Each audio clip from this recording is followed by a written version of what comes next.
El diputado a la Asamblea Nacional, Pedro Carreño, presidente de la Comisión Permanente de Contraloría y jefe de la fracción parlamentaria del PSV en la Asamblea Nacional, continúa con nosotros. Rápidamente, diputado, ya que usted tocaba el tema de la corrupción y los casos que se le investigan al ahora exdiputado Juan Carlos Caldera, ¿qué pasa con otros casos? Por ejemplo, esta denuncia de los más de 20.000 millones de bolívares que presuntamente fueron estafados a Cadivi vía dólares preferenciales, empresas de maletín. ¿Qué ha pasado con esto? Sí, lo primero que hay que establecer es que la corrupción no tiene ideología, no tiene doctrina, no tiene valores y no tiene principios. Y además de ello, la corrupción no tiene color político. La corrupción es un delito de astucia que tiene la habilidad de mimetizarse y ponerse la franela del color de los gobiernos de turno nacional, municipal, estatal y llegar hasta donde están los dineros públicos. Es una característica de la corrupción. Por lo tanto, los que trabajamos en la lucha contra la corrupción no perseguimos rostros, no perseguimos personas, no perseguimos colores políticos, sino ilícitos contra el patrimonio público. No tiene rostro la lucha contra la corrupción. Claro, los corruptos históricos siempre entonces tratan de ponerle etiquetas a la corrupción para tratar de hacer ver que todos los gobiernos son iguales y eso no es verdad. Y eso no es verdad. Con respecto a las investigaciones que lleva a cabo la Comisión Permanente de Contraloría, allí se le da no solo a la denuncia, sino a las investigaciones, a todos el mismo trato.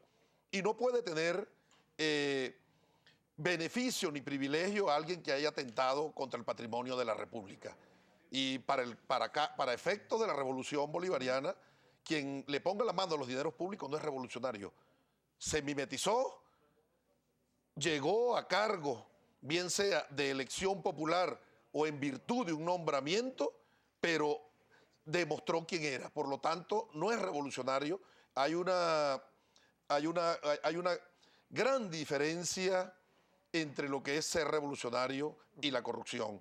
Obviamente los valores y principios que adornan a la revolución bolivariana, del punto de vista moral y ético, deslindan de la corrupción. Pero, por ejemplo, diputado, el denominado cadivismo no surgió hace 15 o 20 años, es decir, surgió en el marco del denominado proceso revolucionario. No, y seguirán surgiendo casos de corrupción porque la corrupción revisa los procedimientos, los métodos y busca mecanismos para burlarlos, para burlar instituciones, para sobornar funcionarios públicos, para sobornar el sistema de justicia.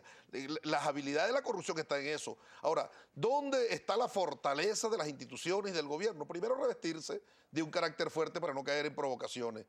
Y segundo, blindarse con sólidos valores y principios morales y éticos. Nuestro compañero presidente Nicolás Maduro le ha presentado al país la reforma de dos leyes fundamentales para hacer frente a este flagelo con mucha fortaleza, con mucha determinación, como es la Ley Orgánica contra la Corrupción y la Ley de Contrataciones Públicas. Y a la sazón se crea el Cuerpo Nacional contra la Corrupción. Nada de esto dará resultados sólidos si los hombres que conforman este Cuerpo Nacional contra la Corrupción y los que tienen bajo la esfera de sus atribuciones las competencias de adelantar las investigaciones son proclives a extorsiones o a soborno por parte de la corrupción. Yo creo que es fundamental los valores y principios morales y éticos y nuestro comandante Chávez, líder y timonel eterno, siempre nos lo recordaba. Siempre en sus constantes arengas estaba la de blindarse con valores y principios morales y éticos. Y en lo atinente a la situación que se ha generado con las divisas, no es verdad, Gabriel, que no se ha hecho nada. No es verdad. El Ministerio Público ha publicado en tres oportunidades en su página la lista de empresas que ya pasan las 380, y eso es la página web, el portal del Ministerio Público es de dominio, valga la redundancia, pública. Es dominio público, cualquier ciudadano se mete allí y revisa las empresas. Ustedes deben conocer una gran cantidad de empresarios que han sido citados, pero también muchos no asisten. Bueno, muchos no han asistido a las convocatorias. Si el que se niega a la defensa está dando por sentado, negarse a presentar descargos para demostrar inocencia, lo que lleva implícito es una confesión de parte de culpabilidad. Ahora, diputado, pero continúa el proceso. Ajá. Y lo otro es que hay más de 23 detenidos por estos casos. Entonces, no es verdad que no se está haciendo nada. Ahora, diputado, usted ha tocado un tema que es de vital importancia y ya vamos a pasar a conocer lo que está opinando la audiencia a través de nuestra cuenta en Twitter, @primerapágina, que hay muchísima participación. Pero rápidamente, diputado, usted ha tocado el tema de las instituciones del Estado, instituciones que, por cierto, van a ser renovadas en la Asamblea Nacional. Se espera un comité de postulaciones tanto para el Tribunal Supremo de Justicia como para el Consejo Nacional Electoral. Rápidamente, diputado Carreño, ¿se va a escoger realmente a personas imparciales en ambas instituciones, tanto CNE como Tribunal Supremo de Justicia? No sé a qué te refieres tú de la imparcialidad. Yo creo que en un proceso político polarizado no hay imparcialidades, ¿no? Pero Yo se creo establece que de acuerdo al ordenamiento jurídico venezolano la imparcialidad de las personas. No, la Constitución establece la afiliación política, ¿no? Tú no puedes ir más allá de la afiliación, que es una manifestación de voluntad. Allí lo que procede primero es que la Constitución y las leyes orgánicas que rigen la materia para efectos de los rectores del CNE, la Ley Orgánica del Poder Electoral, para efectos de los magistrados, la Ley Orgánica del Tribunal Supremo de Justicia, y para efectos de los miembros del Poder Ciudadano, la Ley Orgánica del Poder Ciudadano, establece los requisitos, y hay requisitos objetivos que tú los puedes revisar, la formación académica, el tiempo de servicio, los posgrados, pero hay requisitos subjetivos, ¿no? Un requisito subjetivo, honorabilidad. Bueno, la honorabilidad tú la revisas, que no haya estado involucrado en un escándalo, o hay una serie de factores, pero eso es subjetivo. Y lo otro... Una persona que hasta hace 2 meses ocupó un cargo de ministro o ministra en el gabinete ejecutivo. Solo basta con incluir dentro de los documentos que va a consignar para su postulación, presentar una carta donde renuncia a toda militancia política. Ya vamos a tocar otros temas respecto a algunas impugnaciones que, según por prensa nacional, se están preparando para el Consejo Nacional Electoral, pero de inmediato vamos a conocer qué está opinando la audiencia y cuáles son las preguntas para el diputado Pedro Carreño con mi compañera Carolina Pereira. Así es, Gabriel, diputado, muy buenos días, bienvenido a Primera Página. Nosotros tenemos muchísimas preguntas del Twitter, sin embargo, quisiera atajar una intervención, una cita textual que usted hizo hace algún rato en relación a María Corina Machado. Usted dijo, cuando se hace la caracterización de los delincuentes, siempre se victimizan. ¿Usted está llamando a delincuente a María Corina Machado? Todo el que cometa un delito está dentro de esta caracterización. Es decir, está llamando delincuente a María Corina Machado. Ha cometido delitos, es público, notorio y comunicacional su participación en estas actividades. Los correos son del dominio público. Cualquier ciudadano se mete en la web y lee los correos. Las conversaciones de su confesión desde el diván con Carrera Dama son públicas y notorias, y obvio su participación en estos planes insurreccionales golpistas que dejaron 46 muertos y más de 2.000 heridos. Nosotros seguimos con preguntas, ahora sí del Twitter. Diputado Diana nos pregunta, diputado, ¿cómo justifica usted que nunca el PSUV, así como el Tribunal Supremo de Justicia, ha cuestionado alguna decisión del Ejecutivo y la independencia de los poderes? ¿Dónde está? ¿Qué le responde a Diana? Lo primero que hay que decirle a esta señora es que hay una falsa conseja de que la autonomía e independencia de los poderes presupone un antagonismo, y así no funciona la democracia. La democracia, donde hay 3 poderes, o para el caso específico de Venezuela, que hay 5 poderes, la Constitución establece que todos los poderes tienen autonomía e independencia funcional, administrativa y operativa, pero trabajan mancomunadamente en la materialización de los supremos fines de la República. No es verdad que un antagonismo entre el legislativo y el ejecutivo es independencia. Eso sería una anarquía y no existiría una democracia. Todos los poderes deben trabajar de manera acompasada y coordinada en función de los fines del Estado. Es decir, los poderes no deberían tener autonomía en una democracia. Y tienen la autonomía. Sí deberían tener autonomía. Claro, el material o la agenda de trabajo de los poderes la designan los poderes. En la Asamblea Nacional, las facultades de control política, las facultades legislativas, la decide el Parlamento. El Poder Ciudadano también, el Poder Electoral también, y en el Poder Judicial también.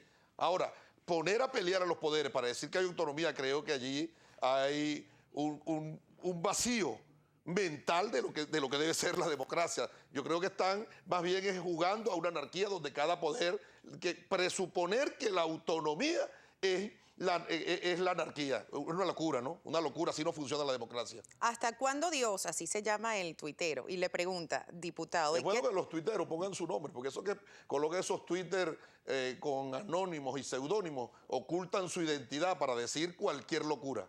bueno, esto lo que dice hasta cuándo Dios, según él, no es una locura, porque dice, ¿de qué trabajo habla, diputado? Si lo menos que hacen en la Asamblea es trabajar pura habilitante mientras el país se derrumba. Pero primero que el país no se derrumbe, el país está sólido. Revisen la democracia venezolana y le pongo en contrapeso a la democracia de Europa o de los Estados Unidos. Se está derrumbando. La democracia venezolana está sólida, los poderes funcionan, las instituciones funcionan. En Venezuela, mientras los venezolanos cobran sus aguinaldos, cobran sus prestaciones sociales, en los países que se autodenominan del primer mundo porque son superiores y ellos se creen superiores a nosotros, bueno, están echando a la calle a cientos de miles de trabajadores, conculcándoles sus derechos, la banca privada. Decían, no, el comunismo te quita la propiedad, no, la banca privada quitándole todas las propiedades porque no tienen cómo pagar los créditos. Es así, quita las propiedades. Y además de ello, hay que establecer entonces el funcionamiento del Estado como tal y la calidad ética, moral y principista de todos los funcionarios que están en el gobierno. Me refiero al gobierno, el Poder Ejecutivo, desde nuestro presidente, obrero, el compañero Nicolás Maduro, hasta el resto de poderes que conforman el Estado. Hay problemas en el país, diputado, porque cuando usted dice que el país no se derrumba, que el país está bien, que tiene estructuras sólidas, cuando, por ejemplo, en el mes de noviembre, según cifras forenses, en la morgue de Bellomonte entraron 418 cuerpos sin vida a la morgue de Bellomonte, cuando según la Cámara de Farmacéuticas el 60% ronda el desabastecimiento de medicamentos en las farmacias, cuando vemos que la economía tiene sus fallas, además admitidas por representantes del gobierno nacional. ¿Usted considera que nuestro país, Venezuela, no tiene problemas? ¿Está bien? Sí, lo primero que hay que establecer es que la existencia de los problemas debe concatenarse con la percepción y los medios con voceros que asumen posturas como de cascarón de proa de la derecha más reaccionaria, los exacerban. Ahora, yo creo que no hay ningún país a la luz de todo lo que tú has expuesto de este planeta que no tenga problemas. Yo rápidamente te doy algunas respuestas. Tú hablas del desabastecimiento de medicina, pero cuando la Comisión de Contraloría le solicita a CENCOEC las divisas, se recibió más divisas en el primer semestre del 2014 que en el 2013. Hay que meterse con los laboratorios. Hay que revisar dónde están esos dólares. Ahí, es decir, ahí hay que enfilar las baterías en la lucha contra la corrupción. Cuando hablan de los cadáveres de la morgue, hay que revisar. Aquí hay crímenes, suicidios, accidentes de tránsito por enfermedad, infarto, cáncer. Bueno, pero si hubiesen cifras oficiales, quizás, diputados, si les ofreciera el 676, la ministra del Interior, cifras oficiales, la ministra de Interior y Justicia da su rueda de prensa y los presenta, pero los medios que están montados en un plan comunicacional de exacerbar los problemas para satanizar y estigmatizar esta revolución, bueno, tratan entonces de vender una falsa imagen que no es verdad.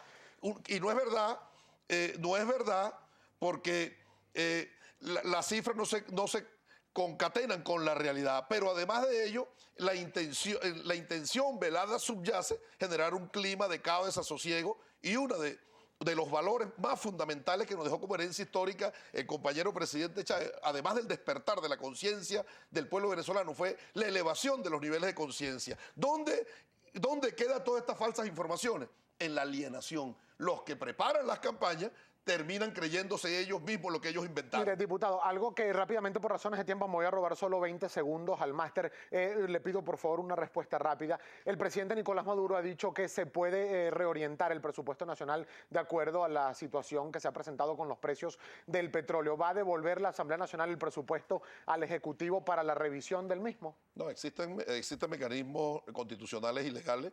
La Asamblea Nacional recibió un presupuesto con el petróleo sobre la base de 60, no ha llegado allí. Por lo tanto, el presupuesto que está trabajando la Asamblea Nacional y que Dios mediante el martes 9 de diciembre en la sesión ordinaria, allí vamos a aprobar además de la ley de presupuesto para el ejercicio fiscal 2015, vamos a aprobar la ley especial de endeudamiento, el presupuesto del Banco Central de Venezuela y el presupuesto de la Asamblea Nacional. Pero con las Para mismas que características que fue presentado. La base del petróleo está hecho en $60 y está bien, o sea, no ha bajado de 60. Son previsiones que debe tomar el Ejecutivo y el presidente ha dicho que no va a impactar a los más pobres, a los más débiles, a los más desposeídos, ni a las misiones sociales, sino al gasto suntuoso. Habría que hacer una revisión. Se habló de la creación de una comisión del Ejecutivo, más no del Parlamento, que haga una revisión. Rápidamente, ¿cuál es ese gasto superfluo? Por ejemplo, hay personas que por redes sociales dicen que si se considerará o no gasto superfluo la realización de ferias y fiestas por parte de alcaldías, gobernaciones, festivales musicales. ¿Esto es considerado gasto superfluo? Hay que revisar la fuente de financiamiento, porque en su gran mayoría estos eventos se montan con recursos que no vienen de presupuesto ordinario y por lo tanto, si no afectan el presupuesto ordinario, ¿cómo vas a impactar sobre ello? Hay que revisar la fuente de financiamiento.